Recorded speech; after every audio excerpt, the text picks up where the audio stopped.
Джибриль – это первое дышащее творение Аллаха, первое творение, наделенное душой, не имеющее родителей.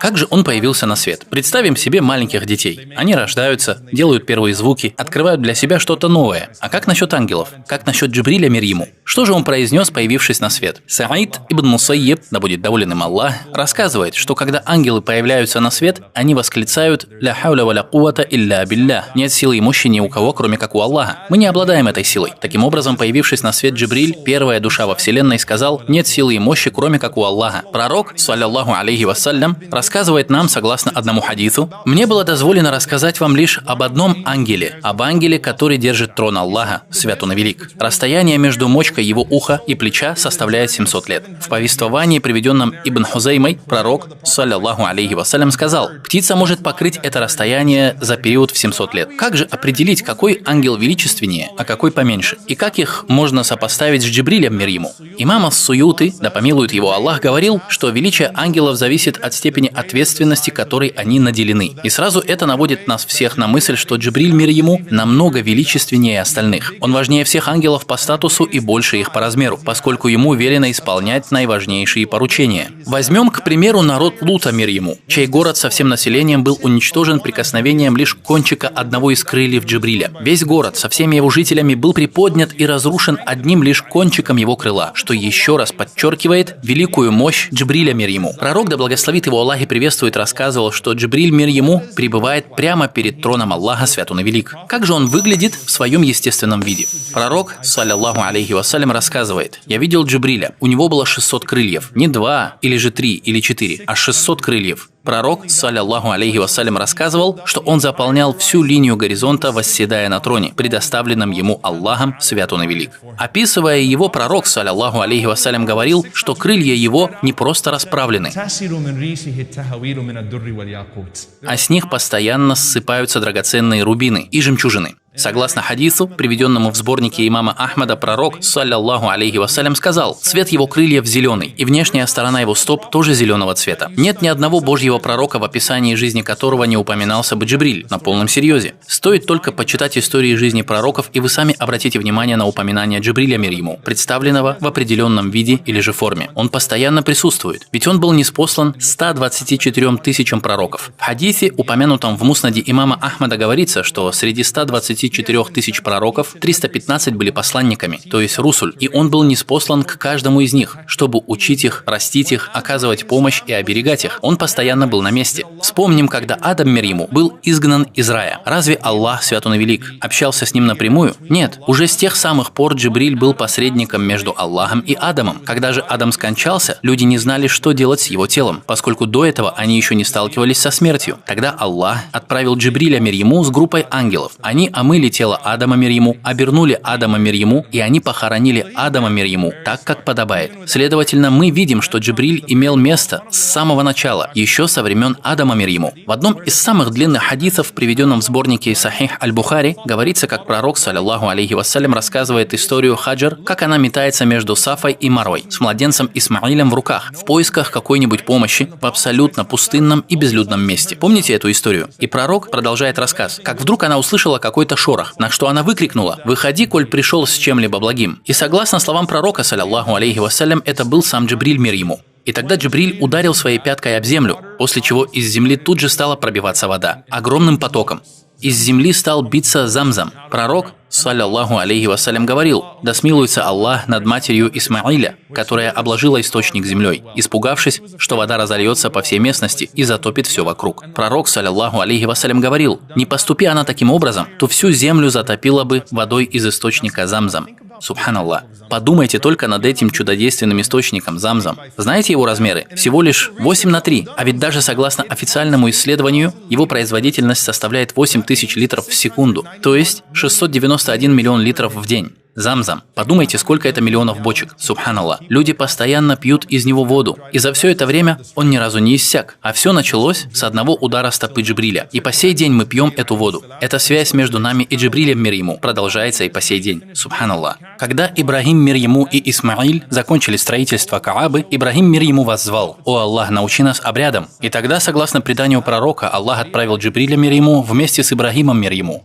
Шаг за шагом Джибриль совершил все ритуалы хаджа, а когда шайтан попытался укусить его на всем известном месте, именуемом Джамарат, то именно Джибриль велел Ибрагиму бросить в шайтана камни. И вот сегодня на том же месте, в память о том случае с Ибрагимом, мы делаем то же самое, бросая камни в шайтана. А пророк Юсуф, мир ему, у вас когда-нибудь ассоциировался с Джибрилем, мир ему? Можно прослушать целый цикл лекций, посвященный пророку Юсуфу, и ни разу не услышать упоминания имени Джибриля, мир ему, хотя он есть. А знаете, где он впервые сталкивается с Джибрилем? Когда его братья бросили его в колодец. Когда Юсуф стал падать вниз, его поймали руки человека, которого он еще никогда не встречал раньше.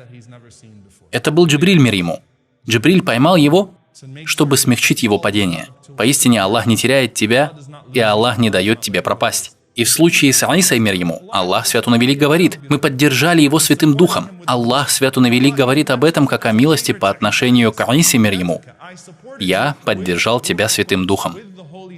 Единственным ангелом, который мог подняться и спуститься вместе с пророком с небес, был Джибриль. Когда же обидчики пророка Аисы сготовились распять его, ангелом, пришедшим ему на помощь и вознесшим его на небеса до последующего решения Аллаха Святун Велик о его возвращении, стал Джибриль, мир ему.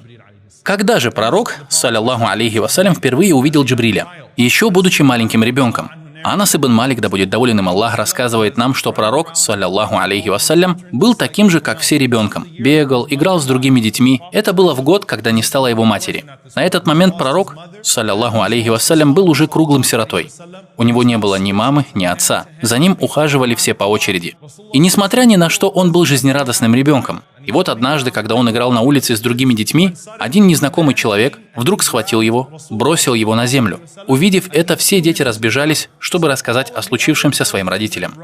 Они стали кричать: «Мухаммада убили!»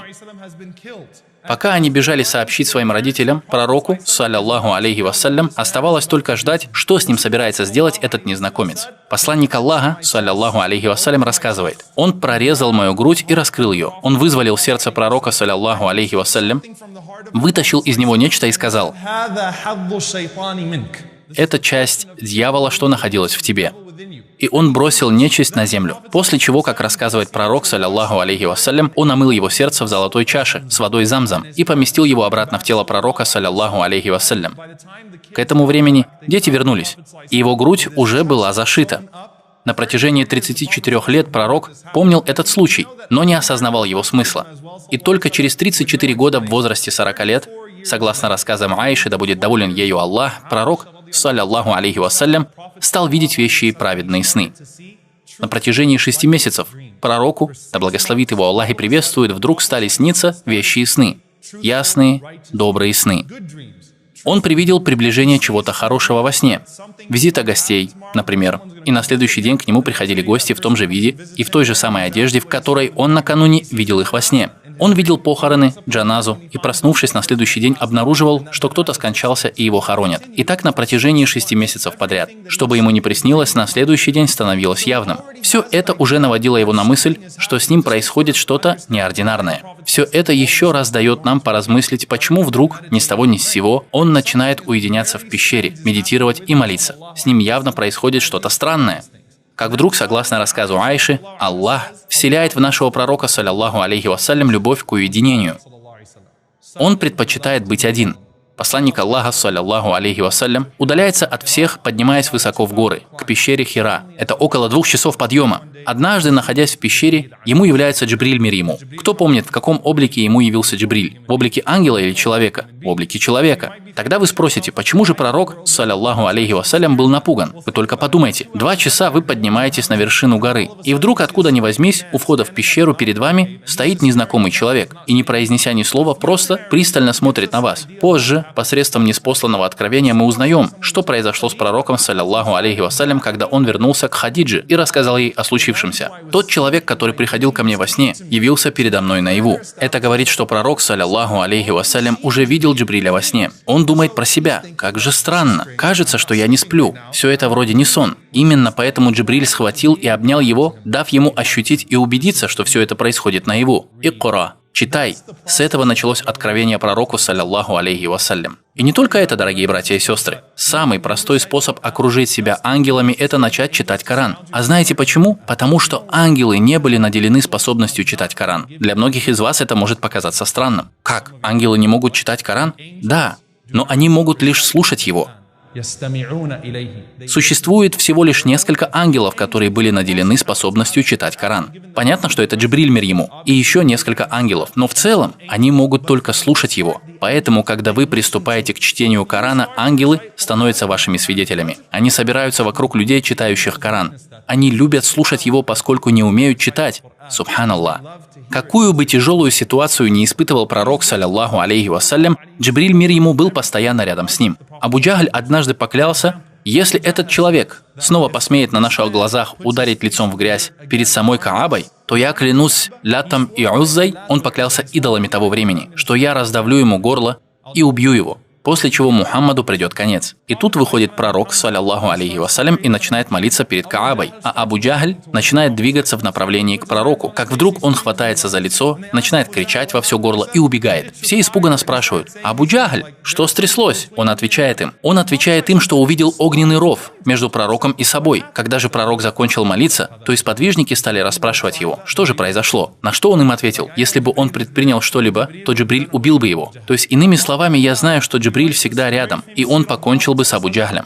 Аль-Кади Айяд является автором известного сборника по истории жизни пророка, саллаллаху алейхи вассалям, под названием «Аш-Шифа» – «Исцеление», в котором он описывает один случай, произошедший между пророком, саллаллаху алейхи вассалям, и Джибрилем. Пророк спросил Джибриля касательно слов, приведенных Аллахом в Коране: «Мы отправили тебя как милость к творениям». Он спросил его: «А ты сам ощутил мою милость? Ты ведь тоже часть творений. Ты предводитель ангелов. Ощутил ли ты эту самую милость?» На что Джибриль мир ему ответил: «О Мухаммад, клянусь Аллахом, из всех пророков ты являешься моим самым любимым. Я еще не был послан к кому-либо, кого бы я любил больше тебя. И именно благодаря тебе я обрел покой». Что он имел в виду под этим? Он говорит: «Я переживал за свою судьбу, пока Аллах не послал тебе в своем откровении следующие слова: обладающего силой и знающего высокое положение при владыке трона». До того, как был ниспослан этот аят, Джибриль был в сомнениях касательно своего назначения. Но когда Аллах послал эти слова пророку, саллаллаху алейхи вассалям, Джибриль почувствовал милость пророка, саллаллаху алейхи вассалям. Уже на закате своих дней, как рассказывает Абу Саид аль-Худри, да будет доволен им Аллах, пророк, саллаллаху алейхи вассалям, в разговоре с нами как-то поведал нам: Аллах предоставил выбор одному из своих рабов между мирской жизнью и жизнью в присутствии Аллаха, и этот раб предпочел жизнь рядом с Аллахом. Стоит отметить, что пророк, саллаллаху алейхи вассалям, был абсолютно здоров и на тот момент еще не испытывал никаких проблем со здоровьем. Тогда сподвижники подумали, что он просто приводит очередное сравнение на примере какого-то раба в прошлом, перед которым стоял выбор этого мира или следующего. Но согласно Абу Саиду, услышав его слова, Абу Бакр тут же расплакался. Только позже мы все осознали, что пророк, саллаллаху алейхи вассалям, имел в виду самого себя. Именно ему был предоставлен этот выбор, но только Абу Бакр тогда смог уловить смысл его слов. С того самого момента здоровье пророка, саллаллаху алейхи вассалям, стало резко ухудшаться. У него появился жар, он стал менее мобильным и уже не так часто выходил из дома. Он почти не мог ходить, не мог молиться стоя. Пророк, саллаллаху алейхи вассалям, стал постепенно сдавать. В доме его стал раздаваться плач, поскольку все знали, что конец уже совсем близко. Аиша помогала пророку, саллаллаху алейхи вассалям, передвигаться. Она переносила его с места на место. И однажды она сильно обняла его, прижав его голову к груди, и заметила, как его взгляд упал на ее брата, Абдурахмана ибн Абу Бакра, да будет доволен им Аллах, у которого из кармана торчал мисвак. Аиша поняла, что он хотел воспользоваться им, и спросила его: «О посланник Аллаха, саллаллаху алейхи вассалям, ты хочешь эту зубную щетку, этот сивак?» На что пророк кивнул положительно в ответ. Тогда Абдурахман протянул его ей. Сивак еще был совсем свежий и неиспользованный. Она размягчила его зубами и поднесла к рту пророка, саллаллаху алейхи вассалям. Аиша рассказывает, что как только он закончил чистить зубы, к ним спустился Джибриль. Она посмотрела на пророка, саллаллаху алейхи вассалям, и увидела, как его лицо озарилось огромной улыбкой. Субханаллах. Он был так рад увидеть Джибриля. Подумать только, еще 23 года назад пророк был охвачен тревогой при одном только виде Джибриля. Тогда он еще не знал, кто такой Аллах и что он хочет от него. Но уже через 23 года самым приятным событием для пророка была встреча с Джибрилем, мир ему. Джибриль сказал пророку, саллаллаху алейхи вассалям: «Я даю тебе выбор. Ты можешь остаться со своими сподвижниками и жить припеваючи, или же ты можешь быть рядом с Аллахом, свят он и велик». Когда пророк услышал это, он тут же ответил: «Я хочу быть вместе со Всевышним. Я хочу быть вместе со Всевышним». Аиша рассказывает, что его душа покинула тело со словами «вместе со Всевышним, вместе со Всевышним». Его рука упала, и пророка, саллаллаху алейхи вассалям, не стало. Пророк покинул этот мир, и, субханаллах, все мы когда-нибудь покинем этот мир. Как говорил пророк, саллаллаху алейхи вассалям, даже Джибриль умрет. Вы можете себе представить? Даже Джибриль, мир ему, умрет. Пророк рассказывал, что после дуновения в рог останутся стоять только те, кому будет дозволено Аллахом. Аллах, свят он и велик, выстроит перед собой Джибриля, Исрафиля, Микаиля и ангела смерти. Все те, кто исполнял веление Аллаха. И Аллах спросит ангела смерти: «Кто еще остался?» И ангел смерти ответит: «О Аллах, твой благородный лик, твой раб, я, твой слуга Джибриль, твой слуга Микаиль и твой слуга Исрафиль». Аллах прикажет: «Забери душу Микаиля», и тогда он заберет душу Микаиля. Тогда Аллах спросит: «Кто остался?» Он ответит: «О Аллах, ты, я, Джибриль и Исрафиль». Тогда Аллах прикажет: «Забери душу Исрафиля», и тогда он заберет душу Исрафиля. Тогда Аллах спросит: «Кто остался?» Он ответит: «О Аллах, твой благородный лик, о Аллах, твой покорный слуга и слуга Джибриль. Мы последние, о Аллах». Тогда Аллах прикажет: «Забери душу Джибриля». Джибриль упадет лицом вниз с распростертыми крыльями, восхваляя Аллаха, свят он и велик, и умрет, восхваляя Аллаха. Его лицо упадет на землю в восхвалении Аллаха. Тогда Аллах спросит: «Кто остался?» Ангел смерти ответит: «О Аллах, ты и я, о Аллах, больше никого». И тогда Аллах велит ангелу смерти умереть, и ангел смерти умрет. И Аллах говорит: «Все, кто на земле, смертны. Вечен лишь лик Господа твоего, обладающий величием и щедростью». И тогда Аллах воскликнет: «Где все угнетатели? Кому теперь принадлежит царство над всем и вся? Где все диктаторы? Где все те, кто убивал и мучил невинных людей? Где все те, кто высокомерно кичился в этом мире, считая, что им дозволено все, считая себя властелинами с неограниченной и неоспоримой властью? Где они теперь?» Аллах воскликнет: «Кому теперь принадлежит властвование над всем и вся?» И Аллах ответит себе: «Хвала Аллаху единственному и всевластному сокрушителю, и только Ему». Субханаллах. И в судный день, согласно преданиям пророка, саллаллаху алейхи вассалям, все мы будем воскрешены. Земля станет плоской благодаря величию Аллаха и от повиновения Ему, свят он и велик. В тот день никто не посмеет сдвинуться со своего места ни на шаг. Пророк, саллаллаху алейхи вассалям, говорит: «Меня вызовут первым из людей, чтобы предстать перед Аллахом. Я предстану перед Ним и упаду ниц в земном поклоне. После чего я подниму голову и увижу Джибриля справа от милостивого». И знаете, что он еще упоминает в этом хадисе? Клянусь Аллахом, до этого момента он ни разу не видел его. Джибриль еще ни разу не видел Аллаха, свят он и велик. Взор Аллаха недоступен нашему восприятию. Только в день суда Джибриль впервые сможет увидеть лик Аллаха, свят он и велик. Когда пророк, саллаллаху алейхи вассалям, увидит Джибриля, он укажет на него и воскликнет: «О Господи, тот, что рядом, утверждал, что был ниспослан ко мне тобой». Аллах скажет: «Ты сказал правду». С чем же связано такое поведение пророка, саллаллаху алейхи вассалям, в день суда? В чем смысл этих слов? В день суда с каждого посланника будет спрошено, донес ли он послание или нет. Пророк, саллаллаху алейхи вассалям, встанет в защиту Джибриля даже до того, как с него будет спрошено. Он скажет: «О Аллах, ты отправил его ко мне, и он выполнил свое задание». На что Аллах скажет: «Ты сказал правду». Будет ли возможность общения и пребывания рядом с Джибрилем в раю? Ты будешь с теми, кого ты любишь. И не только. Пророк, саллаллаху алейхи вассалям, рассказывает: «Я видел Джа'фара в раю, как он парил вместе с ангелами». Вы сможете воспользоваться крыльями и парить с Джибрилем в раю.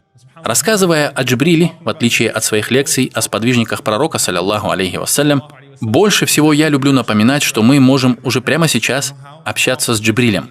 Знаете как? По словам Анаса, приведенным в одном достоверном хадисе, Абу Тальха однажды увидел, как лицо пророка, саллаллаху алейхи вассалям, озарилось радостью, и тогда он спросил его: «Что случилось, о посланник Аллаха? Да будь ты всегда счастлив». На что пророк, саллаллаху алейхи вассалям, ответил: «Джибриль только что навестил меня и спросил: разве ты не рад, о Мухаммад, что каждый, кто произносит приветствие, саллаллаху алейхи вассалям, тебе, получает приветствие салаваты в 10-кратном размере от меня? Аллах и его ангелы благословляют пророка, саллаллаху алейхи вассалям. Поэтому, когда вы произносите приветствие пророку, саллаллаху алейхи вассалям, Джибриль, мир ему, отвечает вам. Аллах отвечает, и Джибриль, мир ему. Поэтому, если вы хотите, чтобы Джибриль, мир ему, произнес ваше имя прямо сейчас, тогда шлите свои приветствия пророку, саллаллаху алейхи вассалям».